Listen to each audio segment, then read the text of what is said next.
علی بھائی، اگلا سوال ہے رمضان المبارک 1441 ہجری کی آمد ہے۔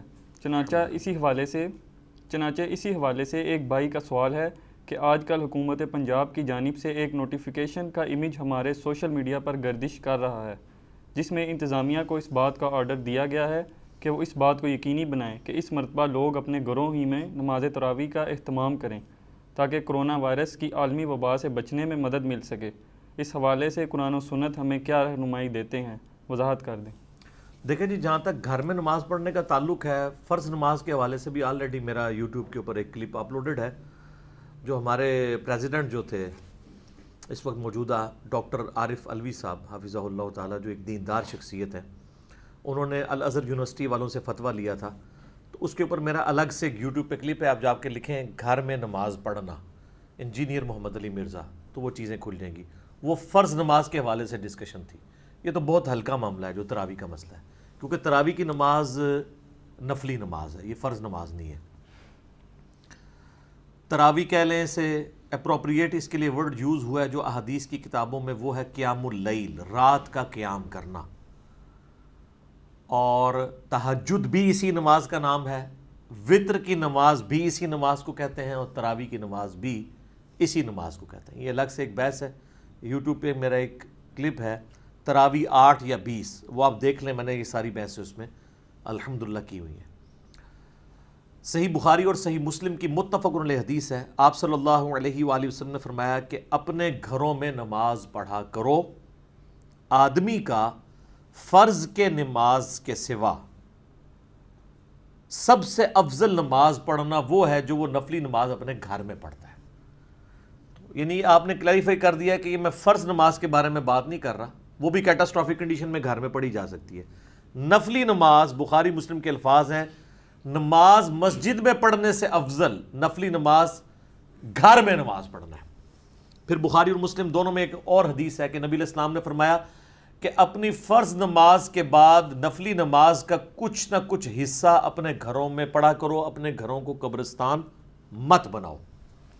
پھر صحیح مسلم میں ایک حدیث ہے، آپ علیہ السلام نے فرمایا کہ اپنے گھر میں جب کوئی بندہ نفلی نماز ادا کرتا ہے تو اللہ تعالیٰ اس کی برکت سے اس کے گھر میں خیر و برکت نازل فرماتا ہے۔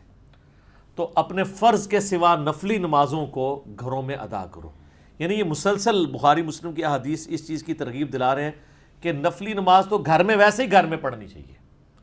حتیٰ کہ جو 12 سنت موقدہ والی حدیث ہے بخاری میں بھی اور مسلم میں ڈیٹیل کے ساتھ سیدہ عائشہ سے، اس میں بھی یہ ہے کہ نبی علیہ السلام، اما عائشہ کہتی ہیں میرے حجرے میں پہلے 4 رکعتیں ادا کرتے، یعنی سنت موقدہ، حدیث میں تو نفل کے الفاظ ہیں، سنت موقدہ تو ہم نے فقہ کی ٹرم ہے، پھر فرض کے بعد آ کے میرے حجرے میں 2 رکعتیں ادا کرتے، اس کے بعد مغرب کی نماز پڑھتے تو میرے حجرے میں آ کے 2 رکعتیں ادا کرتے، پھر عشاء کی نماز پڑھتے تو میرے حجرے میں آ کے 2 سنت موقدہ جو ہم کہتے ہیں وہ ادا کرتے، اور پھر فجر کی جب اذان ہوتی تو نماز پڑھانے کے لیے جانے سے پہلے میرے حجرے میں 2 رکعتیں ادا کرتے اور پھر جاتے۔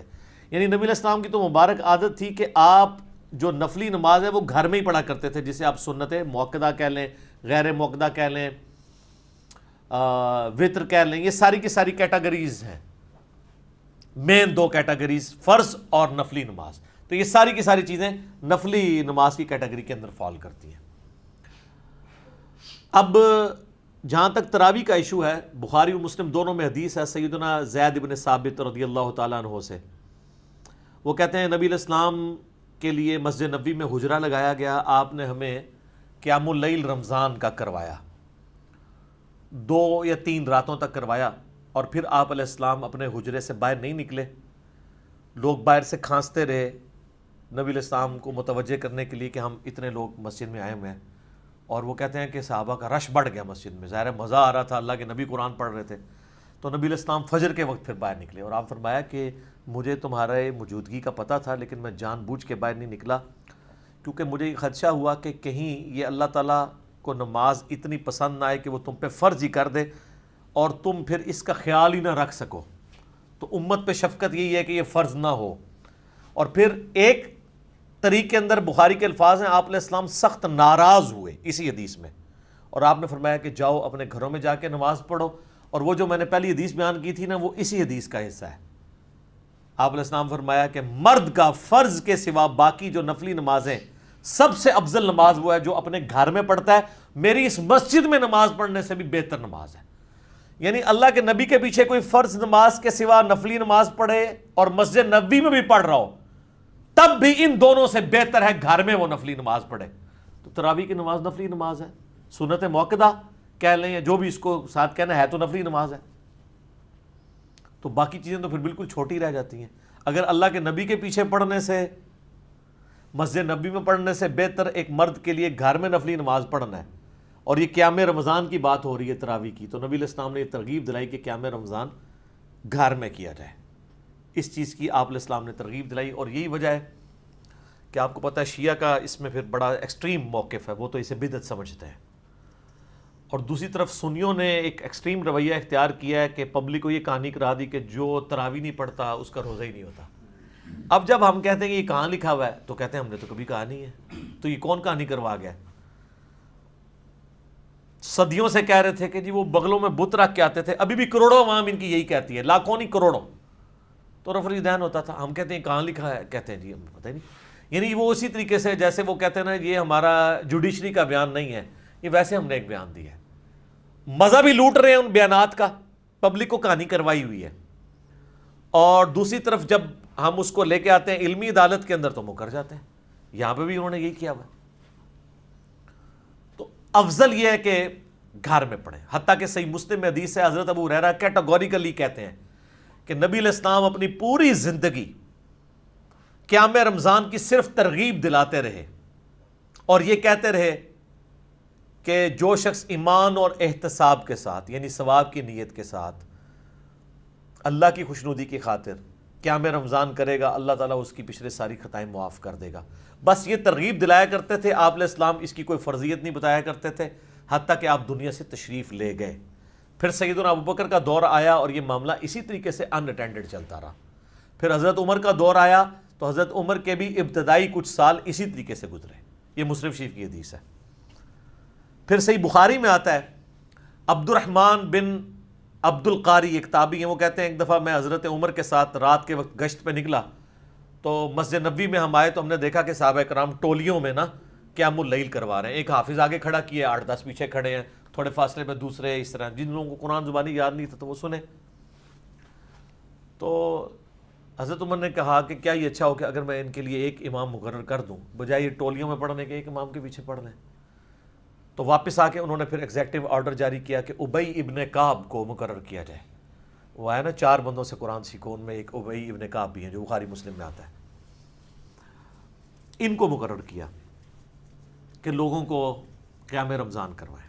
پھر چند دن بعد حضرت عمر مسجد نبوی، وہ کہتے ہیں میرے ساتھ ہی مسجد نبوی کے وزٹ پہ رات کو نکلے تو دیکھا کہ ایک امام ابی ابن کعب ان کو نماز پڑھا رہے ہیں اور باقی سب لوگ ایک امام کے پیچھے کر رہے ہیں. تو حضرت عمر بڑے خوش ہوئے اور فرمایا کہ الفاظ ہیں جو اکثر وہ لوگ یوز بھی کرتے ہیں، نعمت البدعۃ ہذہ، یہ کتنی اچھی بدعت ہے. وہ کہتے ہیں دیکھیں جی اچھی اور بری بدعت ہوتی ہے. ہمارا ایک معصومانہ سوال ہے، اس میں بدعت کہاں سے ہوئی ہے؟ کیا نبی علیہ السلام نے اپنی زندگی میں 3 دن تراویح نماز جماعت سے نہیں پڑھی؟ تو جو کام اللہ کے نبی نے زندگی میں ایک دفعہ بھی کیا ہو، اگر اس کو کوئی شخص روزانہ کرتا ہے وہ بدعت کیسے ہو سکتا ہے؟ نمبر 1. نمبر 2، نبی علیہ السلام نے اس کو ایز اے سنت جاری فرمایا اور کہا کہ مجھے یہ خدشہ ہے کہ کہیں فرض نہ ہو جائے. تو نبی علیہ السلام کی وفات کے بعد تو وہی کا سلسلہ منقطع ہے، تو فرض ہونے کے چانسز نہیں ہے. اس لیے حضرت عمر نے اس کو صرف فیسیلیٹیٹ کیا اور کہا اس کو یہاں لغت کے معنوں میں لیا جائے گا، اصطلاحی بدعت نہیں ہے. کتنا اچھا کام ہے، رینیو جو میں نے کر دیا. اور یہ وہ کہہ کر ساتھ انہوں نے ایک جملہ بولا، یہ صحیح بخاری میں 2010 نمبر حدیث ہے. یہ مجھے زبانی یاد ہے کیونکہ اس کے اندر بڑے مدنی پھول ہیں. انہوں نے کہا اس سے بہتر وہ نماز ہے جو رات کے آخری پہر میں اٹھ کے ادا کی جاتی ہے. بس یہ کہ وہاں سے چلے گئے. یعنی مراد یہ کہ وہ حضرت عمر والی نماز پڑھتے تھے اور یہ جسٹ فیسیلیٹیٹ کیا. حضرت عمر بھی اس کو افضل نہیں سمجھتے تھے، لوگوں کو اکاموڈیٹ کیا. اس لیے شیعہ کا یہ موقف ہے کہ حضرت عمر نے جو شروع کروایا وہ اس کو بدعت سمجھتے ہیں. وہ بھی ایکسٹریم پہ گئے ہیں. حضرت عمر نے کبھی بھی اس کو ایز اے فرض کے طور پہ جاری نہیں کیا، جسٹ ایک مستحب کے طور پہ کیا. اور خود بھی وہ آپ دیکھ لیں انہوں نے تو نہیں پڑھی وہاں پہ نماز. جب ہم یہ کہتے ہیں خود تو کوئی نہیں پڑھی ہے, کہتے ہیں دیکھو جی یہ حضرت عمر کو کہتے ہیں جی نعوذ باللہ, وہ کہتے کچھ تھے وہ کرتے کچھ. سر جو انہوں نے کہا انہوں نے وہی کیا ہے. انہوں نے کہا اس سے بہتر نماز جو ہے رات کے آخری پہر میں پڑھی جاتی ہے, کیونکہ بخاری مسلم میں کہ یہ حدیث ہے نبی علیہ السلام نے آخری پہر میں اٹھ کے یہ نفلی نمازیں ادا کی ہیں. تو حضرت عمر تو نبی علیہ السلام کے طریقے کے اوپر چل رہے تھے, ان کو وہاں پہ اکوموڈیٹ کیا. اس کی وجہ یہ ہے کہ بعض لوگ سست ہوتے ہیں میرے جیسے, وہ امام اگر پڑھا رہا ہو قرآن اس کو آتا ہو تو ان کو سننے میں زیادہ بہتر لگتا ہے. اکیلے اٹھ کے کون, ہر ایک کو قرآن بھی یاد نہیں ہوتا. ان پہ پھر وہ حدیث فٹ ہوگی جو جامعہ ترمذی میں, ابو داؤد میں ہے, مشکات میں موجود ہے, کہ جو شخص امام کے ساتھ قیام کرتا ہے اسے پوری رات کے قیام کا ثواب مل جاتا ہے. اس سے بھی آسان ہے, صحیح مسلم میں حدیث ہے.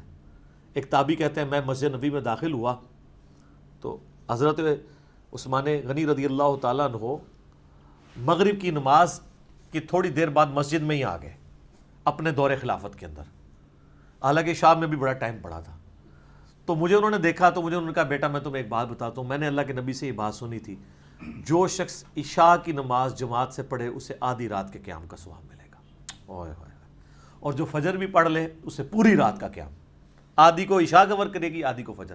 تو حضرت عثمان یہ بتانا چاہ رہے تھے, یہ صحیح مسلم میں حدیث ہے, کہ میں جو عشاء کی نماز سے اتنی دیر پہلے آ گیا ہوں نا, اس لیے کہ میں چاہتا ہوں کہ میں تکبیر اولیٰ کے ساتھ نماز پڑھوں, آدھی رات کا قیام حاصل کر لوں. الحمدللہ. تو یہ بھی ایک آسان طریقہ ہے. لیکن جن لوگوں کو قرآن نہیں آتا وہ بیچارے کیا کریں؟ ظاہر ہے کہ وہ پھر امام کے پیچھے پڑھیں گے, کیونکہ تراویح کا مقصد رکھتے ٹپانا نہیں ہے, ادھر مقصد جو ہے وہ قرآن سننا ہے. اس لیے آپ دیکھیں گے امام ترمذی نے 806 نمبر حدیث کے نیچے بحث کی ہے کہ اس کی رکعتوں کے بارے میں کتنا اختلاف ہے. بعض کہتے ہیں 20 ہیں, بعض کہتے ہیں 41 ہیں, اور وہ کہتے ہیں احمد بن حنبل کہتے ہیں میں اس پہ کوئی کلام نہیں کرتا ہوں. ٹھیک ہے. امام شافعی کہتے ہیں میں نے اہل مکہ کو 20 کے اوپر پایا. ٹھیک ہے, اگرچہ اس کی سند بیان نہیں کی امام ترمذی نے, کیونکہ امام ترمذی کا تو امام شافعی سے سما ثابت نہیں ہے, وہ تو احمد بن حنبل اور کے بھی آگے امام بخاری سے کے شاگرد ہیں. بہرحال چلیں ہم for the sake of argument ان کی یہ بے سند بات مان بھی لیں, تو دلیل تو اس سے یہ ثابت ہو گیا کہ امام ترمذی خود مانتے ہیں کہ کوئی اتفاق نہیں ہے, یہ نفلی عبادت ہے, کوئی جتنی مرضی کر لے. ہم یہ کہتے ہیں بخاری مسلم میں جو ام عائشہ کی حدیث ہے رمضان یا غیر رمضان 11 رکعت معمول تھی, بخاری مسلم میں ملتا ہے 13 رکعت کا بھی ملتا ہے, 15 کا بھی 17 کا بھی نفلی نماز کے طور پہ.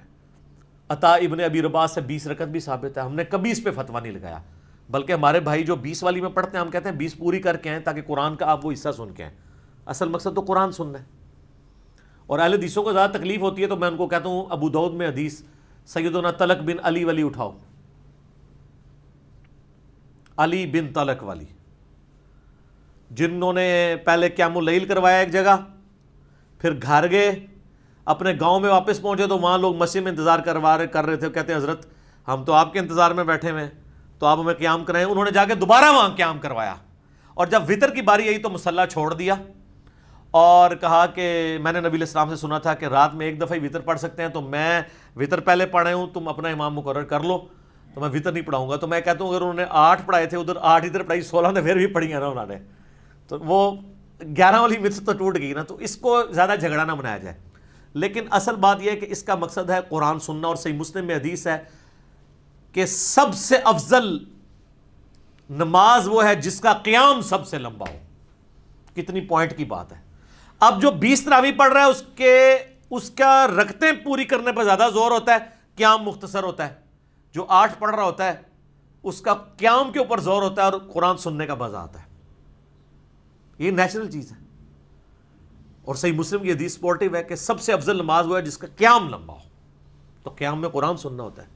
تو میں ریکویسٹ کروں گا کہ اگر یہ ایشو چل رہا ہے اس حوالے سے, تو یہ بڑا نادر موقع ہے کہ آپ گھر والوں کو سحری سے 1-1.5 گھنٹہ پہلے اٹھائیں اور آخری پہر میں پڑھیں. اگر نہیں پڑھ سکتے تو عشاء کے ساتھ ہی قیام اللیل گھر میں کروائیں. کئی حفاظ ہیں جو اس دفعہ قیام اللیل نہیں کروا سکیں گے اگر یہ صورتحال ہوئی. ابھی پرائم منسٹر کہہ رہے ہیں کہ انہوں نے 25 کو اناؤنس کرنا ہے, پتہ نہیں اب ہو سکتا ہے ریلیکسیشن آ جائے, واللہ عالم. ہم ورسٹ کنڈیشن کو ڈسکس کر لیتے ہیں. تو ٹھیک ہے, حفاظ اپنے گھر میں قیام اللیل کروائیں, اور جو لوگ حافظ نہیں ہیں وہ مصحف سر قرآن ہاتھ میں پکڑ کے قیام اللیل کروائیں. اس میں کوئی حرج نہیں ہے, آپ کروا سکتے ہیں. صحابہ اور تابعین کا عمل ہے. اس کے اوپر میرا آلریڈی ایک کلپ بھی ریکارڈڈ موجود ہے. صحیح بخاری میں انٹرنیشنل نمبر کے مطابق 692 نمبر حدیث کی ہیڈنگ میں امام بخاری نے تعلیقاً یہ نقل کیا ہے کہ سیدہ عائشہ کا غلام تھا زکوان، جو ان کو نماز پڑھایا کرتا تھا مصحف اپنے ہاتھ میں پکڑ کے، لیکن امام بخاری نے اس کی سند نہیں لی. اس کی پوری سند جو ہے وہ سنن کبریٰ البیہقی میں اور المصنف عبد الرزاق میں موجود ہے. اس کے اندر موجود ہے کہ وہ رمضان کا قیام کروایا کرتا تھا اور پوری سند کے ساتھ ہے. تو اس سے ثابت ہوا کہ امام مصحف پکڑ کے بھی قیام کروا سکتا ہے. اچھا، ایک دوسری صورت ہے جو آتی ہے مصنف ابن ابی شیبہ میں کہ انس ابن مالک رضی اللہ تعالیٰ عنہ اپنے شاگردوں کو امامت پہ فائز کرتے اور خود پیچھے مصحف اٹھا کے ان کی سماعت کیا کرتے تھے، ان کی غلطیاں ہائی لائٹ کرتے تھے. یعنی سامع بھی مصحف اٹھا سکتا ہے، لیکن ہر بندہ نہ سامع بنیا کرے. یہ بڑا طریقہ ہوتا ہے لکمہ دینے کا. ہر بندے کو نہیں ہے کہ بعض اوقات وہ متشابہ آیات آتی ہیں، خام خام لکمہ دے دیں گے، کنفیوز ہو جاتا ہے. وہ قاری ایک دو آیات آگے جا کے اس کو خود اندازہ ہو جاتا ہے، وہ واپس آ جاتا ہے. جو ایکسپرٹ لوگ ہیں وہی صرف لکمہ دیں، ادروائز وہ قاری پھر کنفیوز ہو جاتا ہے. اور آپ دیکھتے ہیں کہ جگہ لڑائی بھی ہو جاتی ہے. اور ویسے اب قاریوں کے لیے چھلانگیں مارنا بھی مشکل ہو گیا. پہلے جب ہم چھوٹے چھوٹے تھے، قاری بڑی بڑی 2-3 رکوعوں کی چھلانگیں مار دیتے تھے. جو کمزور ہوتا تھا نکل جاتے تھے پیچھے، کوئی سامنے کے ساتھ ملا ہوتا تھا. اب ہر بندے نے وہ ٹچ سکرین موبائل اٹھایا ہوتا ہے، تو میرے نزدیک وہ بھی جائز ہے. ظاہر ہے مصحف کے ایکویلنٹ ہے، بلکہ اس سے بہتر ہے. مصحف کے لیے تو وہ مصنف ابن ابی شیبہ میں آتا ہے کہ وہ تابعین نے آگے پھٹے اور ڈیسک رکھے ہوتے تھے، جب سجدے میں جانے رکھتے تھے اس کے اوپر وہ رکھتے تھے تاکہ اس کو زمین پہ نہ رکھیں. اس کا ادب ہے نا. تو موبائل کے لیے تو یہ مسئلہ ہی نہیں ہے، وہ آپ اسی طریقے سے اس کو جیب میں ڈال لیں گے. لیکن ایئر فلائٹ موڈ اے نہ تسی اپنے میسج بھی چیک کرتے رہو، ایک کام نہیں ہونا چاہیے. ایئر فلائٹ موڈ میں رکھیں، اور اس میں آپ، اور بہتر ہے کہ آپ ترجمہ بھی ساتھ پیرلل میں کھول لیں تاکہ آپ پیرلل میں اپنا ترجمہ بھی کور کریں. آپ کا پورے کا پورا قرآن کور ہو جائے گا. کتنی بڑی یہ نعمت ہے. اور اس میں فرض نماز یا نفلی نماز کی کوئی تخصیص نہیں ہے. اپنی اصل میں یہ چیز ثابت ہو گئی ہے، کیونکہ صحیح مسلم میں آتا ہے کہ نبی صلی اللہ علیہ وآلہ وسلم، صحابہ کرام کہتے ہیں کہ ہمیں نماز پڑھایا کرتے تھے، اور جب اللہ تعالیٰ کی رحمت کی آیات آتی تو وہ قرآن کی قرات روک کے اللہ سے دعائیں کیا کرتے تھے، رحمت کی، جنت کا سوال کرتے تھے. یہ فرض نماز کے لیے صحیح مسلم میں. اور جب جو ہے وہ عذاب کی آیات آتی تو آپ ادھر ہی قرات روک کے اللہ تعالیٰ سے عذاب جہنم کے اگینسٹ پناہ مانگا کرتے تھے. تو اس میں فرض و نفل کی کوئی تخصیص نہیں ہے، اپنی اصل میں چیز ثابت ہے کہ آپ اس طریقے سے دیکھیں کتنی کنسنٹریشن ہے. آپ کو تراویح پڑھنا آسان ہو جائے گا. ادروائز آپ کو تو کوئی انٹرسٹ نہیں ہے سوائے طرز کے، بس ٹون کے ساتھ لوگ چل رہے ہوتے ہیں. اور بعض تو اس میں ہوتے ہیں کہ بس یعلمون تعلمون سمجھ جائے، 20 منٹ میں 20 تراویحیں ختم ہو جائیں، حالانکہ اس کا مقصد تو قرآن سننا ہے. میرے خیال میں ایٹ لیسٹ تراویحوں میں 2 گھنٹہ چاہیے ہوتا ہے اگر آپ نے مصحف کا اتنا حصہ پڑھنا ہے کہ آپ ایک رمضان میں پورا قرآن مکمل کریں. اور آپ دیکھ لیں اہل حدیث کتنے آرام سے پڑھتے ہیں، عموماً 2 گھنٹے ان کے لگتے ہیں 8 تراویح میں. تو حنفی تو 2 دفعہ 20 پڑھ کے چلے جائیں تو اتنے وقت میں جا سکتے ہیں. ٹھیک ہے، تو وہ مقصد نہیں ہے نا. تو اہل حدیث کے یہاں آپ کو پتہ قرات کا بھی شوق بھی ہے، پھر پڑھتے بھی سکون کے ساتھ ہیں، کچھ چھلانگیں بھی نہیں ہوتی ہیں. اور ہر دوسرے بندے نے موبائل اور مصحف، آپ حرمین میں بھی دیکھ لیں لوگوں نے مصحف اٹھائے ہوتے ہیں، وہ قاری غلطی کر ہی نہیں سکتا، فوراً پکڑا جائے گا، ڈنڈی مار ہی نہیں سکتا. تو یہ ایک بہت بڑی نعمت ہے، اس کو یوٹیلائز کریں. میں تو کہتا ہوں یہ موقع آیا ہے کہ اپنے گھر میں آپ قیام اللیل کروائیں، ڈیسک رکھیں سامنے، مصحف ہاتھ میں اٹھائیں یا موبائل میں آپ یہ قیام اللیل کروانا شروع کریں. اور پیچھے والے جو ہیں وہ بھی بے شک لے کے کھڑے ہو جائیں، ساتھ ترجمے والا قرآن ہو تو زیادہ بہتر ہے تاکہ آپ کو پتہ چلے کہ کیا پڑھا جا رہا ہے، آپ بڑا انجوائے کریں گے اس کو. تو میں تو کہتا ہوں اس موقع کو غنیمت جانیں اور اس کی اصل کو سپورٹیو وہ حدیث بھی ہے، بخاری مسلم دونوں میں حدیث ہے کہ نبی علیہ السلام اپنی نواسی امامہ بنت ابی العاص کو اپنی گود میں اٹھا کے، صحابہ کرام کہتے ہیں میں فرض نماز کی امامت کروایا کرتے تھے. جب آپ رکوع اور سجدے میں جانے لگتے تو اس بچی کو سائڈ پہ بٹھا دیتے، جب آپ قیام میں آتے دوبارہ اٹھا کے گود میں اٹھا لیتے.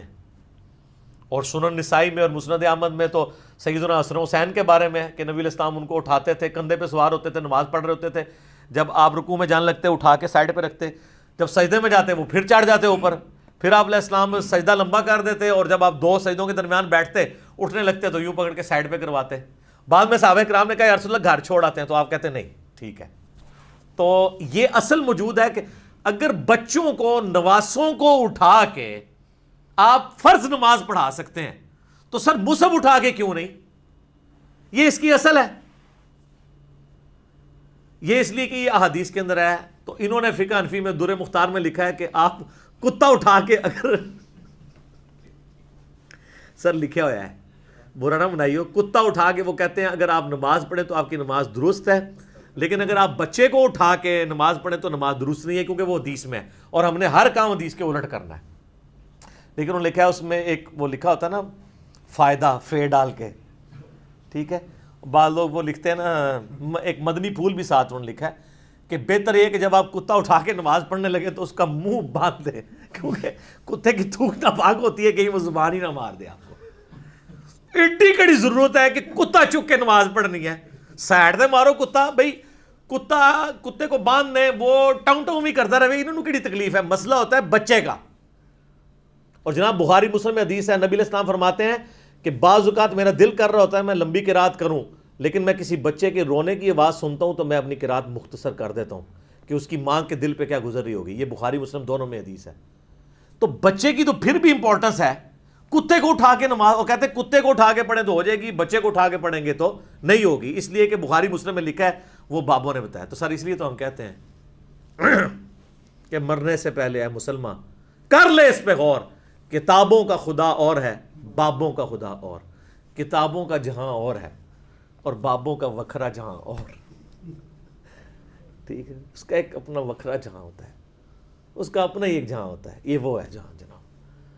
تو یہ موقع کو غنیمت جانیں, اور میں یہ تو کہوں گا یہ قیام اللیل بہت بڑا موقع ہے اس وقت کہ آپ گھروں میں قیام اللیل کروائیں. اگر تراویح بندی لگتی ہے تو یہ نہیں ہے کہ آپ تراویح سے جان چھڑا لیں قیام اللیل سے. قرآن, اور ویسے تو پورا سال ہی قیام اللیل ہونا چاہیے. ابھی بھی کئی قاری حضرات ہیں جو یعنی جو جہری نمازیں ہیں ان میں پورا قرآن کور کرتے ہیں, ایٹ لیسٹ فجر میں وہ کرتے ہیں, اس لیے کہ وہ چاہتے ہیں کہ ہمیں سال تک پورے یعنی اگلے رمضان آنے تک قرآن یاد بھی رہے. سال بعد کھولیں گے تو کئی ایک آیات پھر بھول بھی جاتی ہیں, تو اس میں آسان طریقہ یہ ہے کہ آپ کنٹینیوس اس کو کور کرتے رہیں. تو میں سمجھتا ہوں اگر گورنمنٹ نے اس طرح کی کوئی بندی لگائی ہے تو اس میں کوئی ایسا مسئلہ نہیں ہے, آپ اس کو یوٹیلائز کریں اور اس کو ایک اپرچونٹی سمجھیں قرآن کو گو تھرو کرنے کی. تو گھروں میں تراویح کا اہتمام کریں, مسجد میں اگر نہ بھی ہوئی گھروں میں جماعت کے ساتھ کریں, خصوصاً جو بچے حافظ ہیں. لیکن وہی کوارنٹین میں ہی رہتے ہوئے یہ نہیں ہے کہ ایک بچہ دوسرے گھر میں جائے پھر ایشو اپنی جگہ رہے گا, اپنے اپنے گھروں میں رہے. دیکھ کے تو ہم قرآن پڑھ ہی سکتے ہیں نا. اچھا یہ بھی ضروری نہیں ہے کہ آپ نے پورا مصحف کور کرنا ہے, جتنا آپ کے لیے آسانی ہے آپ وہ پڑھ لیں, ایک پارہ ختم کر لیں. میں کہتا ہوں جی سورہ بقرہ بھی اگر کوئی ترجمے کے ساتھ ختم کر لے پورے رمضان میں تو سر اس نے بہت کچھ حاصل کر لیا. یہ تو آپ پورے رمضان کی بات کر رہے ہیں نا. الموطا امام مالک میں آتا ہے, بخاری میں تو آیا تھا نا کہ ابی ابن کعب کی ڈیوٹی لگائی. الموطا امام مالک میں گولڈن چین کے ساتھ آتا ہے, یعنی امام مالک نے سنا ہے امام نافع سے اور عبداللہ بن عمر سے, اور ایک اور گولڈن چین, یہ تو خیر حدیث دوسری تھی, یہ جو حدیث میں بیان کرنے لگا ہوں اس میں بھی جو سائب بن یزید جو ہیں صحابی ہیں, اور ان کا پوتا جو ہے نا وہ ان سے سماعت کرتا ہے اپنے دادے سے, اور اس سے امام مالک نے سنا ہے.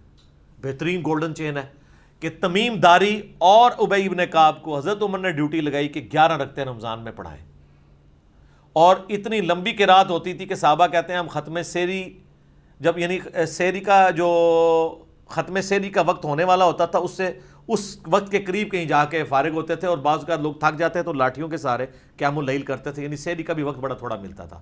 یہ الموطا امام مالک میں ہے, اور یہ ایسی چیز ہے جو ان کے گلے کی ہڈی ہے کہ جو ہم کہتے ہیں, یہ کہتے ہیں حضرت عمر نے 20 شروع کرائی ہیں, تو الموطا امام مالک جو روئے عرض پہ سب سے پہلے حدیث کی کتاب ہے اس میں تو لکھا ہے حضرت عمر نے 11 رکعت شروع کروائی ہے.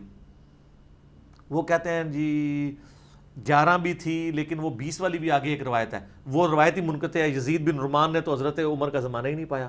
پھر بھی ہم کہتے ہیں آپ نے کرنا چاہتے ہیں آپ ضرور کریں, لیکن ایک غریب تو بدتمیز نہ بنو, پلے شاید کوئی نہیں ہے.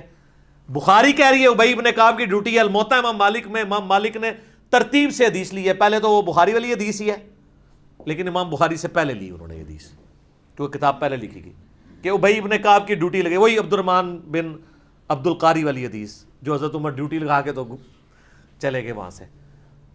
اور ابی ابن کعب کا لکھا کہ انہوں نے 11 رکعت پڑھائی, اور اس میں الفاظ ہیں کہ امام 8 یعنی جب تراویح کی رکعت میں یعنی 11 رکعت پڑھایا کرتے تھے, اور سورۃ البقرہ امام جب 12 رکعتوں میں ختم کرتا تھا نا تو ہم اس وقت ریلیکس کیا کرتے تھے کہ یار 8 سکون ہے, ادروائز وہ ظاہر 8 رکعتوں میں کرتا تھا. 12 اس طرح بن گئی نا کہ 8 قیام اللیل کی ہو گئی, اور وطر کی 2 رکھتے ہیں 10 اور 2 عشاء کے فرضوں کی جاری رکھتے ہیں، تو یہ 12 رکھتے ہیں اس طرح پوری ہو جاتی ہیں. تو لہٰذا اہل حدیث جو اکثر لوگ اعتراض کرتے ہیں نا کہ اہل حدیث عشاء کے فرضوں میں کیوں قیام اللیل شروع کروا دیتے ہیں، تو یہ جائز ہے. الموطا مالک میں سپورٹیو اس کو حدیث موجود ہے. تو صحابہ کرام تو جناب روزانہ سورہ بقرہ کے برابر پڑھتے تھے. تو سورہ بقرہ کتنے پڑھتا ہے؟ 2.5 پاڑے پڑھتے تھے. اور جا کے ساری کے قریب فارغ ہوتے تھے. اس کا مطلب یعلمون تعلمون نہیں پڑھتے تھے، سکون سے پڑھتے تھے. اچھا میرا سوال ہے، برا نہیں بنانا آپ نے، یہ آپ کے بزرگ جو روزانہ 3 قرآن اور 8 قرآن رات کو پڑھتے تھے وہ کیسے پڑھتے تھے؟ صحابہ کرام تو نہیں پڑھ سکتے تھے. صحیح مسلم میں حدیث ہے، نبی علیہ السلام فرمایا تم میں سے کس کی استطاعت ہے کہ 1/3 قرآن روزانہ رات میں پڑھے؟ صحابہ نے کہا کہ یا رسول اللہ اتنی استطاعت کس میں ہو سکتی ہے؟ جن کا وکھرا جہاں ہو وہی کر سکتے ہیں. تو حضور نے فرمایا کہ سورہ اخلاص پڑھ لو 1/3 قرآن کے برابر ہے. اگر یہ اپنے بابوں کے لیے کہنا کہ 24 ٹائمز وہ سورہ اخلاص پڑھتے تھے، اس سے مراد 8 قرآن تو ہم مان لیں گے. بلکہ ترمذی میں تو حدیث ہے جس نے 3 دن سے کم میں قرآن پڑھا اس نے قرآن کے فہم کا حق ہی نہیں ادا کیا. اور یہ ان کو کہا جا رہا ہے جن کو عربی آتی تھی. جنہوں عربی آندی ہی نہیں ہے وہ اگر روزانہ 61 قرآن 3 قرآن 8 قرآن، وہ کہتے ہیں جی امام حنیفہ 61 قرآن پڑھتے تھے. 61 کس طرح؟ وہ کہتے ہیں جناب 1 قرآن جو ہے نا دن میں پڑھتے تھے اور 1 رات میں. کتنے ہو گئے؟ 60 30 روزے ہوئے. اور 1 تراویح بھی پڑھتے تھے. 61 ہو گئے. اور یہ عمومی عمل تھا ان کا، کیونکہ 29 بھی روزے ہوتے تھے.